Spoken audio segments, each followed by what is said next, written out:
네, 안녕하세요. 네이버랩스의 석상옥입니다. 오늘 강연 주제는 사람, 공간, 정보의 새로운 연결, 로보틱스, 자율주행, AI라는 주제로 발표해 보도록 하겠습니다. 특히 강연 제목 중에 연결이라는 단어 좀 신경 써서 강연을 들어주시면 더 좋을 것 같습니다. 먼저 네이버랩스에 대해서 설명드리면요. 네이버랩스는 네이버의 사내 기술 연구 조직으로 시작해서 2017년 초에 이제 별도 법인으로 분사한 네이버의 미래 기술을 연구하는 R&D 자회사입니다. 네이버랩스는 2017년에 그 제록스 리서치 센터 유럽이라고 하는 유럽 최고의 AI 연구소를 인수해서 네이버랩스 유럽을 만들었고요. 그리고 올해부터 본격적으로 시작했는데 한국, 유럽, 일본, 동남아시아를 잇는 인공지능 연구자를 연결하는 글로벌 AI R&D 벨트라는 것을 만들고 있습니다. 그래서 미국, 중국의 AI 기술 패권에 도전하는 새로운 흐름을 열심히 만들고 있습니다. 강연 시작에 앞서서 그 네이버랩스의 지난 연구들을 소개하는 짧은 영상 한 편을 보여드리겠습니다.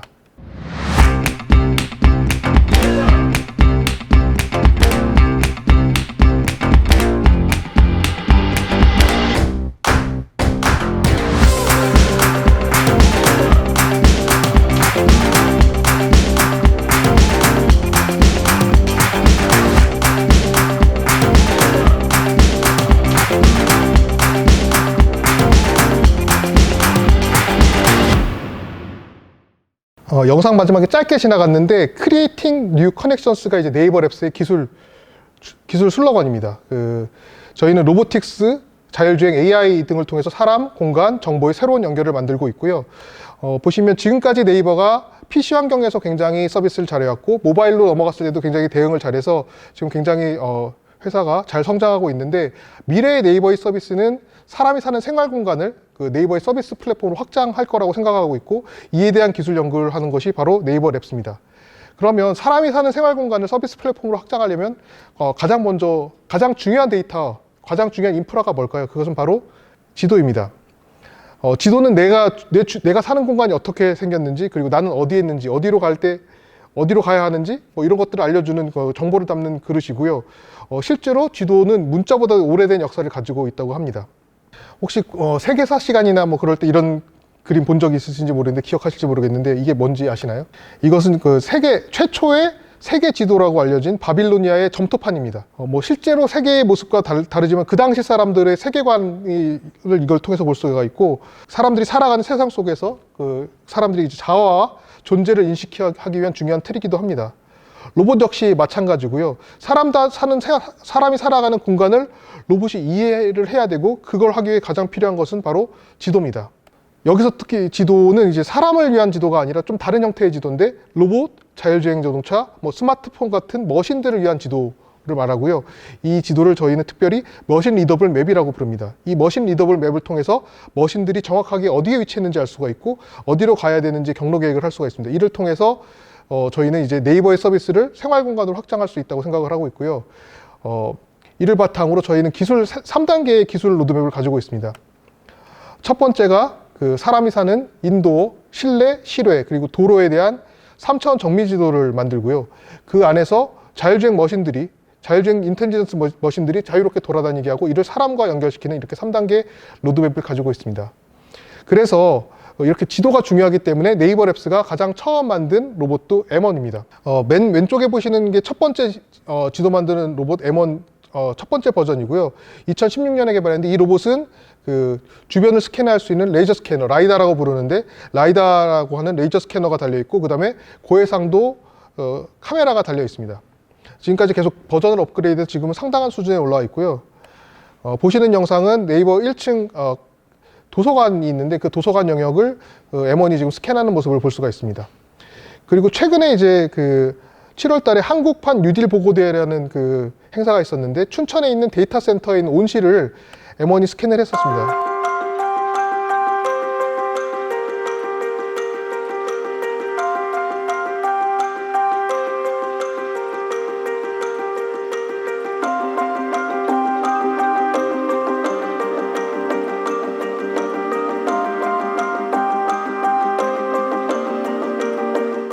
예, 그 기술이 예술의 경지에 올라섰다고 말할 수 있을 것 같은데, 마지막에 보신 3차원 지도 같은 경우에는 마치 인상파 화가 쉐라의 전묘와 같은 그런 느낌을 볼 수가 있습니다. 저희가 지도 스캔을 많이 하다 보니까 실내 공간 같은 경우에는 이제 바퀴 달린 로봇으로 충분했는데 이렇게 사람이 다니는 공간을 바퀴로 스캔하는 한계가 있어서 백팩 타입의 그 지도 스캔하는 장비도 만들었고요. 그걸 커맷이라고 합니다. 현재는 지금 이렇게 사람이 메고 다니지만은 추후에는 치타 로봇 같은 사족 로봇이 그 사람의 역할을 대체할 거라고 생각을 하고 있고요. 뭐 지금까지 정말 다양한 공간을 스캔을 해봤습니다. 공항, 뭐 백화점, 오피스, 지하철역 이런 데를 다 스캔을 해봤고 이렇게 3차원 실내지도 데이터가 쌓이면 이걸 통해서 굉장히 또 새로운 신기한 기술을 만들 수가 있는데 그것은 바로 비주얼 로컬라이제이션 기술입니다. 이 기술이 뭐냐면 여러분이 갖고 있는 그 스마트폰에 있는 카메라로 사진을 찍거나 아니면 로봇에 있는 카메라로 사진을 찍어서 그 사진을 기반으로 기존에 있는 데이터 스캔 데이터랑 비교를 해서 정확한 실내 위치를 측정할 수 있는 기술이고요. 이해를 돕기 위해서 실험 영상을 한번 보여드릴 텐데 저희 연구소 내부인데요. 여기서 이제 태블릿 PC로 사진을 찍으면 이 녹색 점이 이 태블릿 PC의 카메라 위치입니다. XYZ랑 그다음에 롤 피치 세 방의 각도가 나오고요. 그래서 6자유도의 데이터가 나오고 정밀도 또한 굉장히 높습니다. 한 15cm 이내의 정밀도를 가지고 있고 또 이 기술에 대해서 저희가 또 되게 자랑스러운 점이 하나 있는데 지금 보면 스캔한 상황하고 지금 인테리어가 바뀌고 사람이 막 다니고 그래도 지금 여전히 위치를 정확하게 측정할 수가 있고 심지어는 그 실외 공간 같은 경우에 날씨가 바뀌고 조명이 바뀌어도 여전히 위치를 알아낼 수 있는 기술을 만들었습니다. 이 기술은 이제 네이버랩스 유럽 연구자들과 함께 만들었고요. 오늘 설명드리진 않겠지만 R2D2라고 하는 기술입니다. 그래서 이렇게 M1이라는 로봇으로 지도를 스캔하고 이것을 클라우드에 얹은 다음에 실내 자율주행 로봇이 이용할 수 있는데 이 실내 자율주행 로봇은 저희 어라운드라고 이름을 지었고요. 이 로봇에 있는 카메라로 사진을 찍으면 위치를 인식할 수 있고 이미 지도는 클라우드에 있기 때문에 로봇이 내가 사는 공간이 어떻게 생겼고 내가 지금 어디 있고 어디로 가야 되는지를 알 수가 있게 됩니다. 이 기술을 통해서 사실은 로봇의 대중화를 크게 앞당길 수 있다고 생각을 하는데요. 그 이유는 바로 레이저 스캐너를 빼도 되기 때문입니다. 지금 여러 가지 상용화된 로봇들이 나와 있는데 노란 점이 이제 레이저 스캐너가 위치한 자리고요. 모든 로봇은 이제 레이저 스캐너라는 걸 하나 달고 시작하는데 레이저 스캐너가 하는 역할은 주변을 스캔해서 지도를 그리고 그 지도 안에서 로봇이 정확하게 어디 있는지를 알아내는 역할을 합니다. 그런데 우리는 이미 지도를 만들었고 로봇에 있는 카메라로 위치 측정을 할 수 있기 때문에 이런 그 고가의 라이다 센서, 레이저 스캐너를 달지 않아도 되기 때문에 굉장히 비용 효율적인 로봇을 만들 수가 있습니다.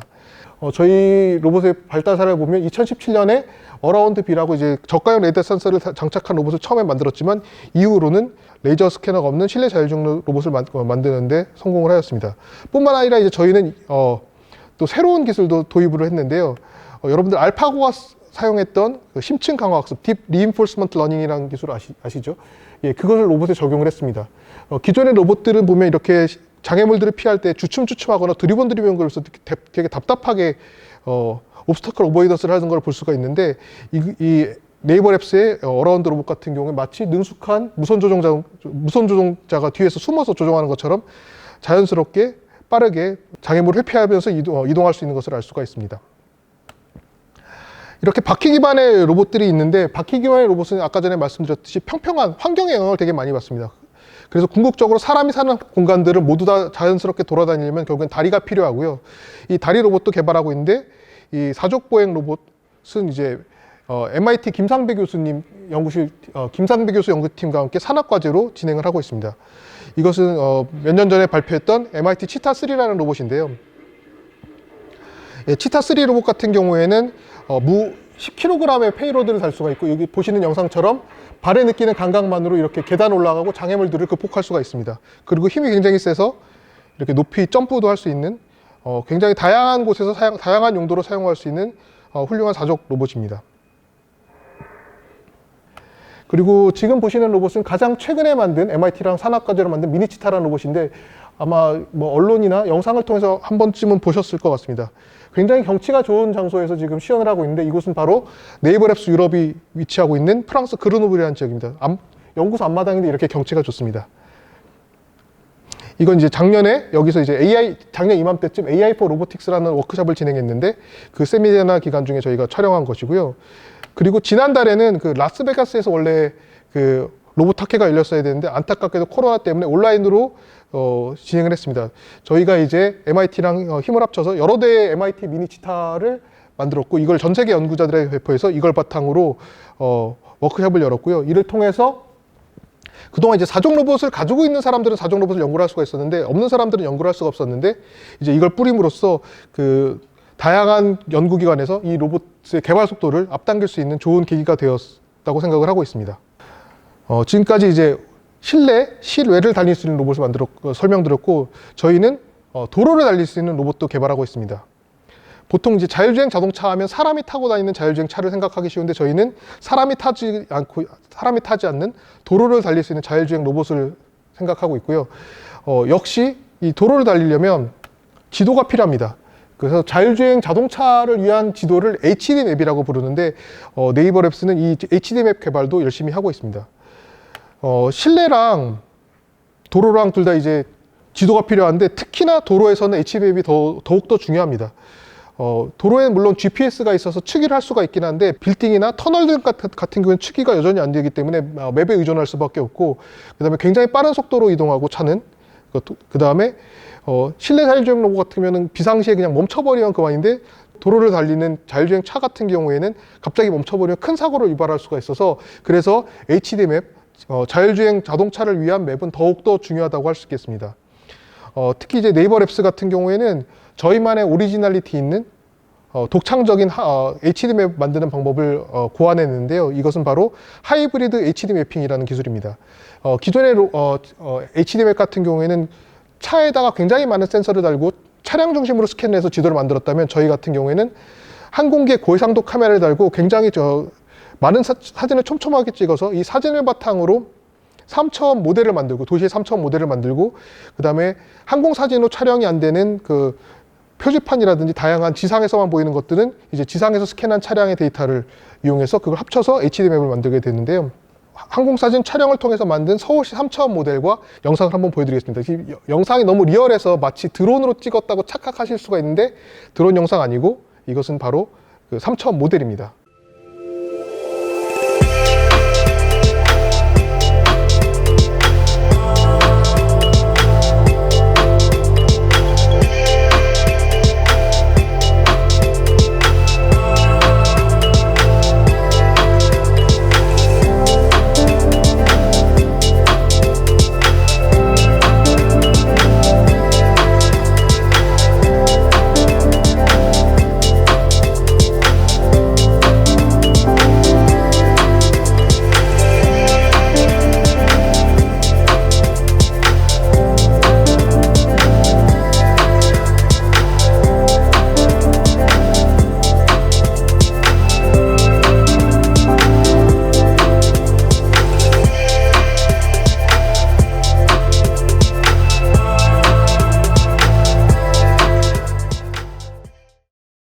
굉장히 멋있죠. 그래서 항공사진 촬영을 통해서 3차원 모델을 만들었고, 거기서 이제 로드 레이아웃 지도를 만들었고, 마지막으로 MMS라고 그러는데 모바일 매핑 시스템, 차량을 이용해서 지상에서 스캔한 데이터를 합치면 HD맵이 됩니다.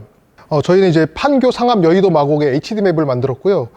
사실 저희가 쓰려고 만들었지만 이건 저희만 쓰긴 아까운 데이터라서 이 국내 민간기업 최초로 HD맵 데이터셋을 무상 배포해서 국내 자율주행 연구기관과 상생 협력을 도모하고 있습니다. 그래서 지금까지 회사, 연구소, 대학 등 약 485건 정도 신청을 했고요. 조금 더 자세히 살펴보면 IT 회사가 약 146건 신청했고, 대학에서 이제 한 195건 정도 신청을 했습니다. 이 데이터가 이제 아무나 만들 수 없는 데이터이기 때문에 더욱 소중한 데이터고요. 이를 통해서 우리나라 자율주행 기술이 동반 성장할 수 있기를 좀 기대하고 있습니다. HD맵뿐만 아니라 이제 저희는 카메라 라이다를 통한 주변 환경 인지 기술 또한 열심히 연구를 하고 있고요. 여기 보시면 그 카메라를 통해서 차량들을 인식하고, 그 다음에 라이다를 통해서 주변 환경을 인식하고, 오른쪽 아래에 있는 그림 같은 경우에는 라이다로 스캔한 데이터를 가지고 이제 포인트 세그멘테이션이라고 하는데, 이게 도로인지 건물인지 인도인지 이런 것, 차량인지 이런 것들을 인식하는 기술들을 만들고 있고요. 그래서 이제 복잡한 도시에서 실도로 주행을 통해서 이제 저희가 데이터셋이랑 테스트셋을 자체 구축해서 점점 더 자율주행 성능을 향상시키고 있습니다. 그래서 지금까지 설명드린 것처럼 저희는 이제 자율주행을 위한 풀 스펙트럼을 가지고 있고요. HD맵과 추기 기술, 인식 기술, 플래닝 기술, 컨트롤 기술을 다 가지고 있고, 이를 통해서 도로를 달릴 수 있는 자율주행 로봇 서비스 플랫폼 ART를 개발하고 있고, 이 ART 플랫폼에 대해서는 아마 조만간에 새로운 소식들을 전해줄 수 있지 않을까 생각하고 있습니다. 그래서 저희 이제 포트폴리오를 살펴보시면 실내 어라운드, 그 다음에 실내를 잘 조정할 수 있는 어라운드 로봇, 그리고 실외를 다닐 수 있는 치타 로봇, 그리고 도로를 달릴 수 있는 알트 플랫폼으로 구성이 되어 있고요. 이를 통해서 사람들이 사는 모든 일상 공간에서 자연스럽게 이동하면서 시민사하게 연결하면서 서비스를 할 수 있는 로봇 기술을 연구하고 있습니다. 이러한 로봇 기술에 AI와 AR 오토메이션 시스템이 결합되면 도심의 각 공간들이 새롭게 연결될 거라고 생각을 하고 있고요. 이렇게 새롭게 연결되는 미래 도시상을 ACT라고 저희가 부르고 있고, 그것은 이제 네이버랩스의 비전이기도 합니다. 다시 정리하면 네이버의 로봇은 모든 일상 공간에서 사람과 공존할 수 있는 로봇 서비스에 집중되어 있다고 말할 수가 있고요. 이를 위해서 우리가 중요하게 생각하는 것은 이 세 가지 요소가 있습니다. 그리고 이 세 가지 요소는 서로 구분되는 게 아니라 서로 연결되어 있는데, 특히나 클라우드 로보틱스 분야는 아주 중요한 기술 분기점이 될 거라고 생각하고 있습니다. 왜냐하면 5G가 등장했기 때문인데, 네이버 보통 보면 5G 그러면 스마트폰을 떠올리기 쉬운데, 사실은 이 5G는 로봇에서 훨씬 더 중요한 새로운 기술입니다. 네이버랩스는 5G를 이용한 로봇 기술을 브레니스 로봇이라고 이름을 붙였는데, 왜 브레니스 로봇이라고 이름 붙였는지 기술 소개 영상을 보여드리도록 하겠습니다. 5G will bring about a lot of change. Today we're going to be talking about 5G and robots. First, ultra-high speed. Also, hyperconnectivity. Lastly, ultra-low latency. It's an enormous opportunity for robots. With humanoid robots, the time it takes to receive all the sensor data, process it in the brain, and then give commands to motors is 5 milliseconds. But what if this brain was located externally? Since 5G's latency is extremely short, 1 millisecond, if the computer processing can happen within 4 milliseconds, we can take the computer and put it in an external cloud, thereby succeeding at creating a 5G brainless robot. In reality, it's more complicated than this. Processing and commands must be repeated many times over 5G, which means the difficulty rises. However, brainless robots have many advantages. First, multiple robots can be controlled simultaneously by a single server, so production or maintenance costs can be reduced. It's a scene often seen in sci-fi films, right? If robots become brainless, the large, energy-consuming main computer can be placed externally, reducing electricity consumption. Up until now, you could only put a small computer in a small robot. But if the cloud becomes a brain for all robots, even small robots can become a lot smarter. A world where the cloud is becoming robots' brains. 5G brainless robots are creating a new service robot experience. Naver Labs. 아까 앞서 영상에 보신 것처럼 클라우드 기반으로 여러 로봇을 제어할 수가 있고, 그 다음에 프로세싱 파워가 로봇에서 소모하는 에너지가 굉장히 큽니다. 약 20-30% 정도 되는데, 그것도 줄일 수 있어서 로봇이 작은 배터리로도 오래 갈 수가 있고요. 그리고 여태까지는 큰 로봇은 큰 컴퓨터를 달 수 있고, 작은 로봇은 작은 컴퓨터밖에 못 달았지만, 이제 작은 로봇도 카메라랑 모터만 있으면 굉장히 똑똑한 네이버의 클라우드, 엄청 거대한 클라우드를 뇌로 사용할 수 있는 똑똑한 로봇이 될 수 있기 때문에, 이게 이제 5G 브레니스 로봇 기술이야말로 앞으로의 로봇 산업의 큰 중요한 기폭제가 될 거라고 생각을 합니다. 저희는 이제 사실 이렇게 개념만 말한 게 아니라 실제로 증명도 해보았는데요. 2018년 8월부터 12월까지 퀄컴 엔지니어랑 협업을 해서 브레니스 로봇 기술을 만들어서 2019년 CES에 직접 시연을 해보았습니다. 지금 보시면 로봇 팔이 막대기를 중심을 잡고 있는 걸 볼 수가 있는데, 이걸 하면 고정밀 제어가 필요합니다. 그런데 이 로봇에는 뇌가 없고요. 로봇의 뇌에 해당하는 컴퓨터는 이 건물 밖에 컨테이너에 들어있고, 컨테이너에 있는 컴퓨터와 이 로봇은 5G로 연결되어 있습니다. 예, 굉장히 놀라운 기술을 세계 최초로 시연한 셈이고요. 이를 통해서 이제 저희가 생각하는 미래의 로봇 연결도입니다. 네이버 데이터 센터가 있고, 그 다음에 기지국에 있는 엣지 클라우드에 다양한 로봇들이 연결돼서 이렇게 브레니스 로봇들이 제어되는 미래를 꿈꾸고 있습니다.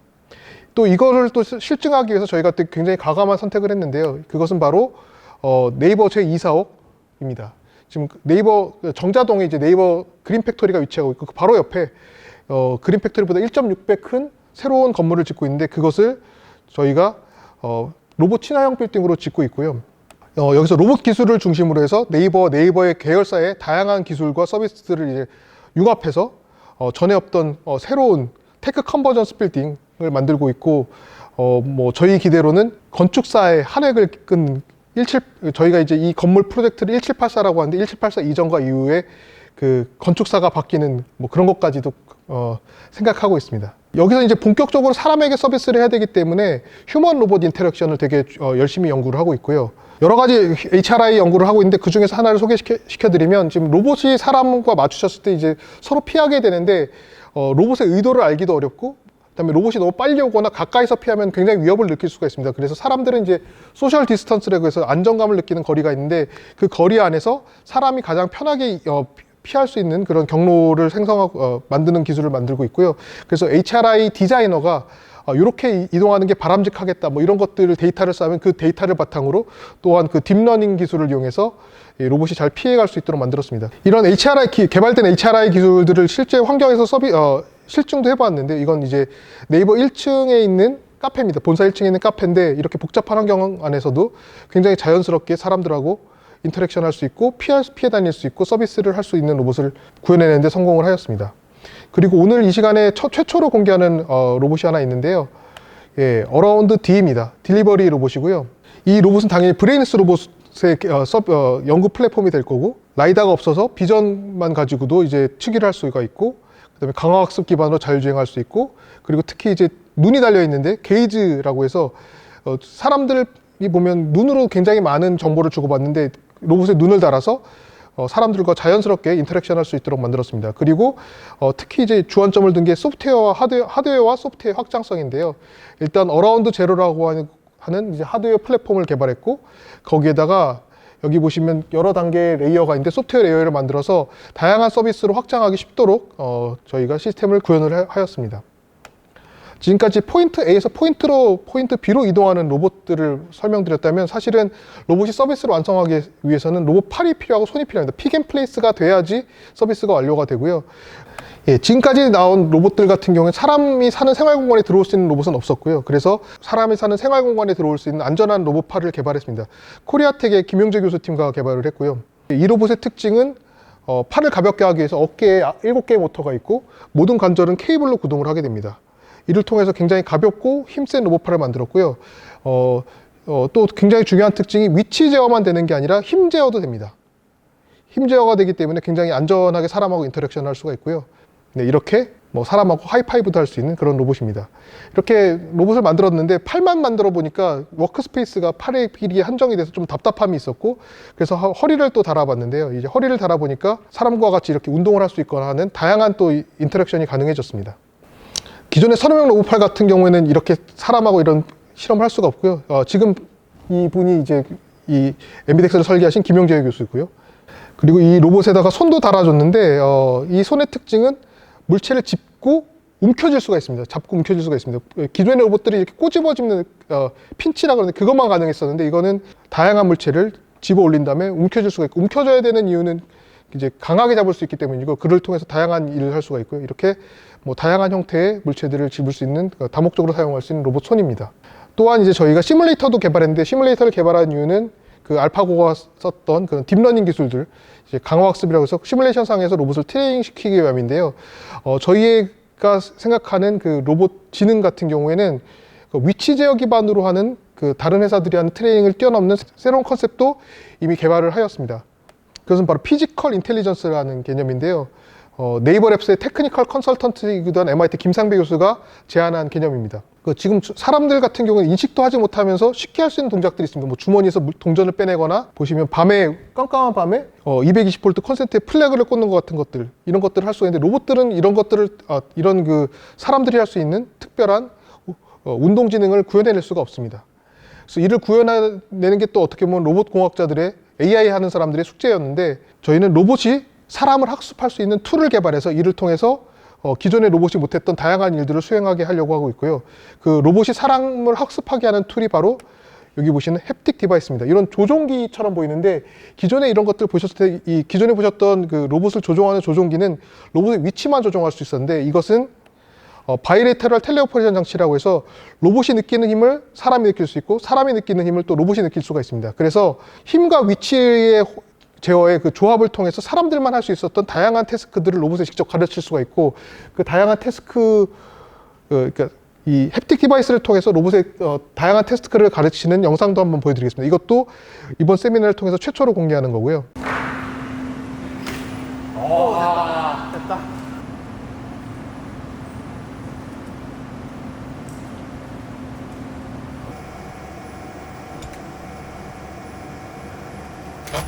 오.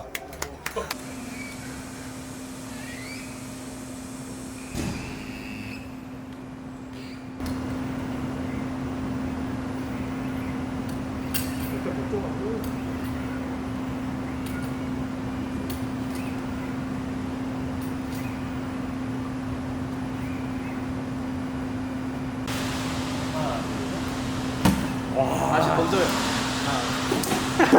로봇 쪽에서 이런 분야를 연구하시는 분들이 있으면 굉장히 놀랐을 거라고 생각하는데, 보시는 것처럼 기존의 로봇이 하지 못했던 다양한 동작들을 사람이 가르쳐서 지금 할 수가 있고요. 그래서 지금 사람이 피지컬 인텔리전스를 바이레터럴 텔레오퍼레이션 장치를 통해서 가르치고, 이걸 통해서 되게 소중한 학습 레퍼런스를 만들게 됩니다. 이걸 통해서 이 데이터를 통해서 강화학습을 통해서 다양한 방법을 학습시켜서 로봇을 똑똑하게 만들려는 게 저희의 목표이고요. 제가 설명을 너무 짧게 했는데, 이거에 대한 이걸 구현하고 있는 저희 연구자들의 인터뷰 영상을 한번 보시도록 하겠습니다. 정형화되어 있지 않고 복잡한 작업들을 로봇에게 어떻게 가르쳐 줄 것인가.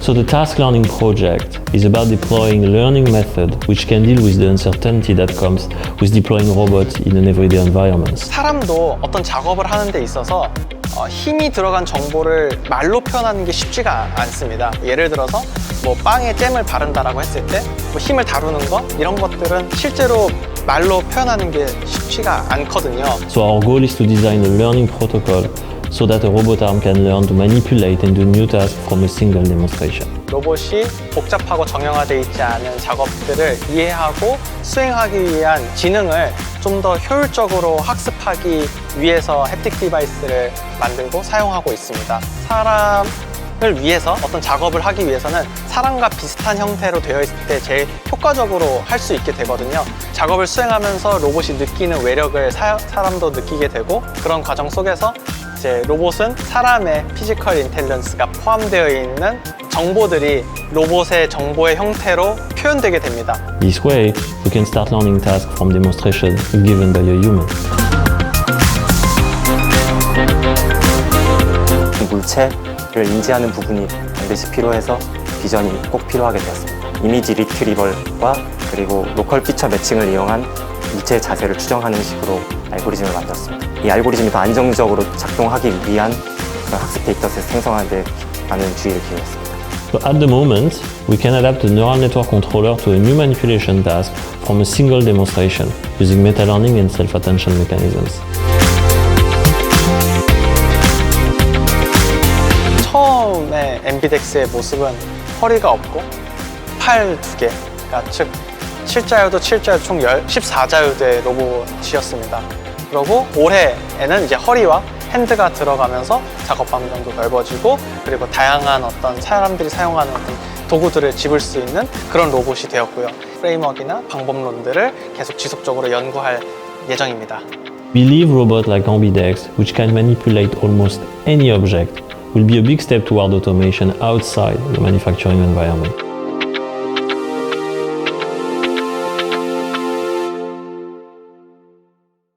지금 영상 보시면 한국 연구자들과 네이버랩스 유럽 연구자들이 같이 이제 인터뷰하는 걸 볼 수가 있을 텐데, 코로나 때문에 사실은 같이 모여서 연구하면 좋은데 교류하기가 굉장히 까다로워졌고, 이제 뭐 화상회의나든지 아니면 저희가 데이터를 주고받는 방법으로 굉장히 힘들게 연구하고 있지만 또 굉장히 열심히 지금 속도를 내고 있습니다. 지금까지 제가 굉장히 다양한 것들을 보여드렸는데, 제가 하고 싶은 말씀은 로봇과 사람이 공존하기 위해서는 로봇 자체도 되게 연구하는 게 중요하지만, 로봇을 둘러싼 환경, 그리고 그 공존의 대상인 사람에 대한 연구가 굉장히 중요하다는 것을 강조하고 싶고요. 그리고 또 우리는 이걸 위해서 로봇을 위한 고정밀지도 연구를 시작해서 지금은 사람을 학습하는 태스크 러닝 도구까지 이제 개발하는 데 이르렀습니다. 지금 보면 로봇이 사람에게 유용한 서비스를 제공하는 시대가 점점 앞당겨지고 있는데, 네이버랩스는 그런 새로운 연결의 가능성을 더욱 빠르게 실현하기 위해서 앞으로도 계속 노력하겠습니다. 감사합니다.